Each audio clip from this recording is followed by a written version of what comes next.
Halo, bersama saya Ihan Martoyo dari jurusan Teknik Elektro UPH. Pada klip yang kali ini kita akan bicara tentang ujian lisan dan plus minusnya. Saya ditemani oleh Bu Astia Sanjaya dari program studi bioteknologi UPH. Selamat siang Bu Asti. Siang, Pak. Saya juga ditemani oleh Bu Junita dari Prodi Teknik Elektro UPH. Selamat siang Bu Junita. Siang, Pak. Oke, jadi dari diskusi yang sebelumnya dengan teman-teman dosen yang lain, kecenderungannya beberapa teman dosen itu menyimpulkan bahwa ujian yang paling baik yang dilakukan secara online yang sama sekali peluang cheatingnya itu sangat rendah adalah ujian lisan. Nah, Bu Asti dan Bu Junita yang pernah melakukan ujian lisan, mungkin bisa diceritakan pengalamannya bagaimana prosedurnya melakukan ujian lisan itu. Bu Asti, saya berikan kesempatan lebih dulu. Silakan, Bu. Oh ya, terima kasih, Pak. Jadi waktu itu memang mata pelajaran saya itu kan imunologi. Jadi memang kebetulan bisalah kalau kita mau memprogram itu sebagai ujian lisan. Karena kalau misalnya kita kalkulus gitu agak susah ya, Pak. Nah, karena itu saya juga mikir kayak, oke, kalau misalnya saya kasih PG yang jelas itu pasti, nah anak-anak pasti susah, pasti akan banyak trik and trip mereka untuk melakukan cheating. Untuk esai juga. Jadi akhirnya saya pikir, ya udah deh, saya bikin bank soal itu kayak mungkin anggaplah 40 soal, tapi saya hanya minta mereka menjawab 5 misalkan. Jadi kayak 3 isian, 2 esai. Nah, untuk isian itu sih memang sebenarnya kalau mereka mau cheating atau apa masih bisa. Tapi karena ada bank soal, mereka milihnya itu random. Jadi mereka nggak akan bisa ekspektasi. Lalu kayak isian itu seperti biasa, misalkan sebutkan sitokin yang berperan dalam pertahanan terhadap virus. Mereka langsung ngomong A, B, C gitu. Nah, kalau untuk yang esai itu sebenarnya saya lebih banyak menitik beratkan poin penilaian dari situ. Jadi saya bilang, oke, ada kasus ini, kamu jelaskan bagaimana sih cara tubuh itu menghadapi penyakit tersebut. Terus nanti mereka bisa ngobrol, bisa ngomong panjang lebar, saya kasih waktu 5 menit kira-kira. Nah, dari situ nanti saya record gitu. Kenapa saya record? Karena saya pikir kalau misalnya kayak ada tertulis kan kita bisa secara objektif melakukan penilaian. Tapi kalau misalnya kita sekarang dari kita dengar doang, kadang-kadang kita lupa nih, oh anak ini bisa apa, anak yang selanjutnya mungkin dia lebih lengkap, terus kita harus kasih berapa nilainya. Gitu. Jadi saya record, saya juga bikin rubrik kira-kira misalnya anak ini udah mencapai keyword, ada keyword ini, menjawab ini, berarti dia nilainya 5 misalkan gitu. Lalu udah, jadi saya satu anak 5 menit, ada sekitar 20 anak, jadi ya memang agak lama, sekitar 3 jaman lah, kurang lebih. Lalu setelah untuk penilaian, saya ulang kembali recordingnya, lalu saya nilai dari rubrik tersebut.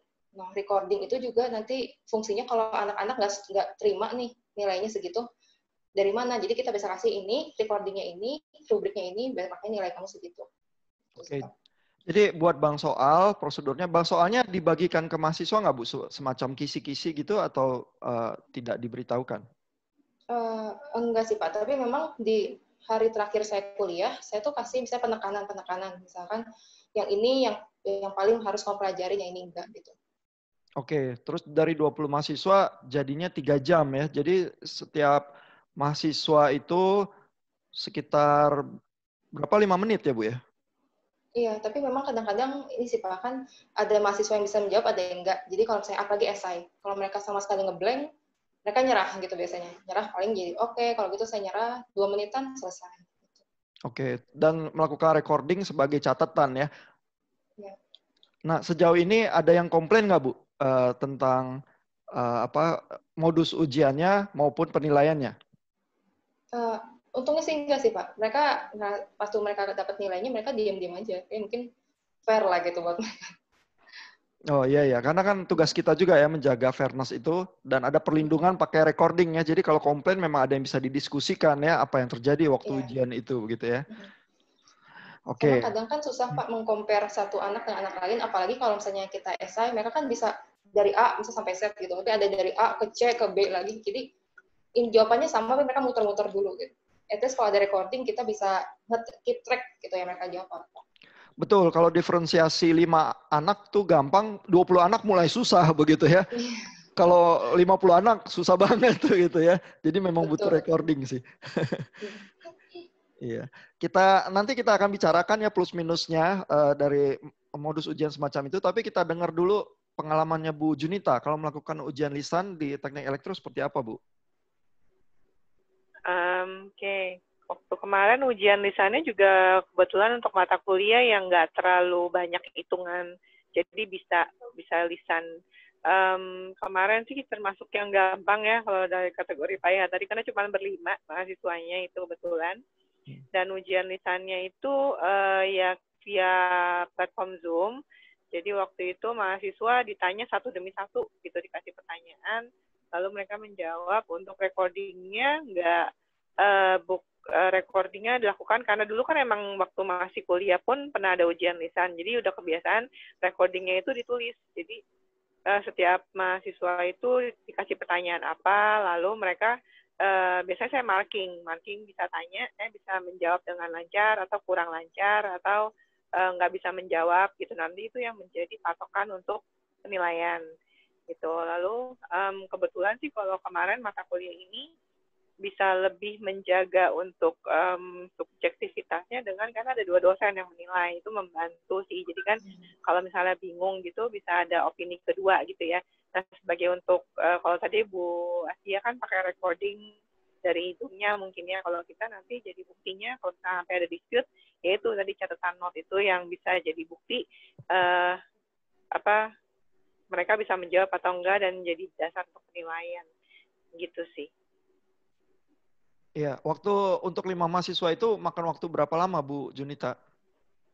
Saya lupa. Satu mahasiswa berapa lama ya? Satu mahasiswa dikasih jatah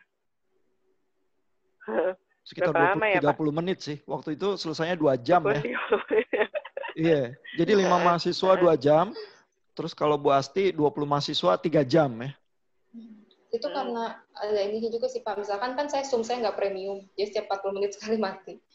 Jadi ada connecting lagi, jadi hal-hal gitu yang bikin agak lama. Betul, dan kalau Bu Junita, setahu saya ujiannya itu semua masuk ke Zoom yang sama, tapi setiap orang, setiap mahasiswa itu random, jadi kita tuh nggak ada keluar masuknya. Itu makan waktu juga soalnya ya keluar masuk itu ya. Benar. Oh, jadi yang lain mendengarkan jawaban temennya juga, Bu? Iya. Soalnya pertanyaannya kan nggak identically sama persis sih. Jadi mereka ada di sana dan ada pertanyaan yang kalau misalnya gilirannya kan di random, misalkan si A yang duluan, lalu dia kasih pertanyaan, kalau sampai dia nggak bisa jawab, dilempar. Jadi yang lain kalau memang mereka bisa menjawab, boleh menjawab gitu. Dan pertanyaannya karena nggak identically sama persis, jadi mengurangi resiko walaupun semuanya hadir dan mendengarkan sih. Iya. Dan kebetulan saya ikut juga di ujian itu, saya berpikir kalau mahasiswa yang lain ikut mendengarkan, walaupun nggak ditanya, mereka juga momen itu adalah momen pembelajaran ya, jadi nggak apa-apa juga begitu ya. Dan kalau untuk mahasiswa yang pinter, kebetulan nih saya tanya yang susah betulan begitu ya, supaya yang lain belajar juga. Tapi yang pintar terus biasanya bisa sih. Atau kadang juga enggak. Nah, kita coba bicarakan plus minusnya ya. Tadi dari Bu Asti dan Bu Junita sama-sama sudah mengatakan bahwa kalau kuliah itu teoritis, tampaknya bisa ya untuk ujian online karena kita bisa tanya mekanisme atau hal-hal yang bukan melulu kalkulasi. Kalau sifatnya kalkulasi sih mungkin nggak bisa ya opsi yang online itu ya. Nah, tapi walaupun bisa ya secara teoritis, mungkin tetap ada plus minus ya yang Bu Junita dan Bu Asti itu rasakan ya. Apa ya kelemahan dan kelebihannya ujian online? Bagaimana Bu Asti? Kalau dari kelemahannya, pertama sebenarnya nggak semua mahasiswa itu pede menyampaikan informasi dalam bentuk lisan. Jadi ada beberapa mahasiswa yang memang ketika sebenarnya pas kita tanya lisan tuh dia ngomong terbata-bata nggak bisa, tapi kemudian dia bilang, Miss sebenarnya saya bisa jelasin tapi saya nggak biasa untuk ngomong menjelaskan hal ini gitu. Ada juga yang bilang saya grogi diliatin gitu. Dia juga ngomong gitu. Nah, jadi untuk hal seperti itu mungkin buat beberapa orang yang bisa lebih pintar menyampaikan opini atau informasi dari tulisan, jadi nggak ideal buat mereka. Tapi keuntungannya yang jelas kita bisa dengar mereka langsung gitu ya, mereka berinteraksi langsung, jadi kemungkinan untuk cheating juga berkurang. Kemudian lagi-lagi gitu, jadi kalau misalnya kita PG atau isian sih sebenarnya.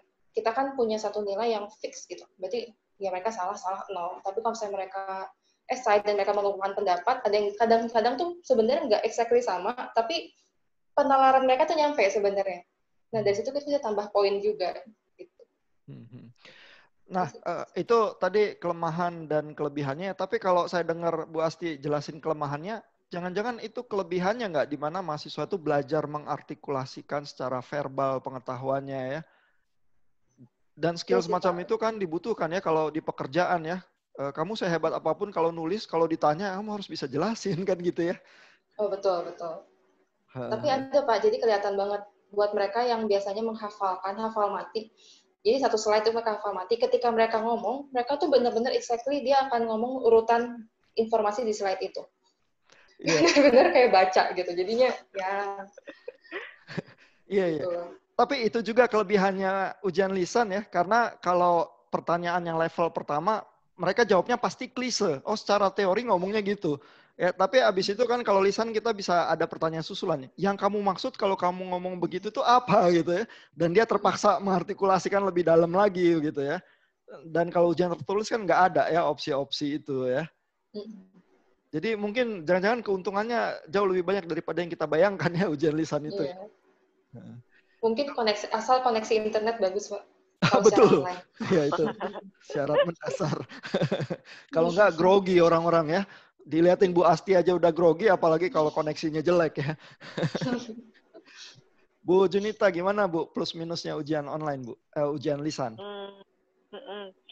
Kalau ujian lisan menurut saya negatifnya mungkin masalah keterbatasan waktu kali ya Pak. Soalnya kan mau menghandle, jadi mau nggak mau kan per orang kan, per individu kan. Karena per individu mau nggak mau kita batasin tiap orang tuh waktunya nggak terlalu banyak. Apalagi kalau anaknya makin banyak ya berarti dibatasin makin sedikit lagi tiap anak. Itu sih. Dan yang tadi juga mungkin sama menurut saya mahasiswa pasti ada masalah grogi juga. Karena kalau tertulis kan mereka ada waktu untuk mendigest gitu ya. Tapi kalau misalkan lisan ditanyain tiba-tiba, mereka juga berusaha menjawab. Karena kalau kelamaan diam juga takutnya tadi kira nggak bisa. Jadi mungkin apa yang kelintas pertama terus mereka langsung berusaha jawab terus nanti terbata-bata bingung gitu kan. Terus kalau udah mulai bingung malah makin tersesat. Tadi ngomong apa ya gitu makin grogi gitu. Mungkin itu juga. Kalau untuk plusnya menurut saya yang tadi sempat disebut sama Pak Ihan sih. Karena kalau misalnya kalau tertulis gitu kan seandainya nggak jelas kita nggak bisa mengklarifikasi untuk bisa menggali ini anak tuh benar-benar ngerti atau enggak.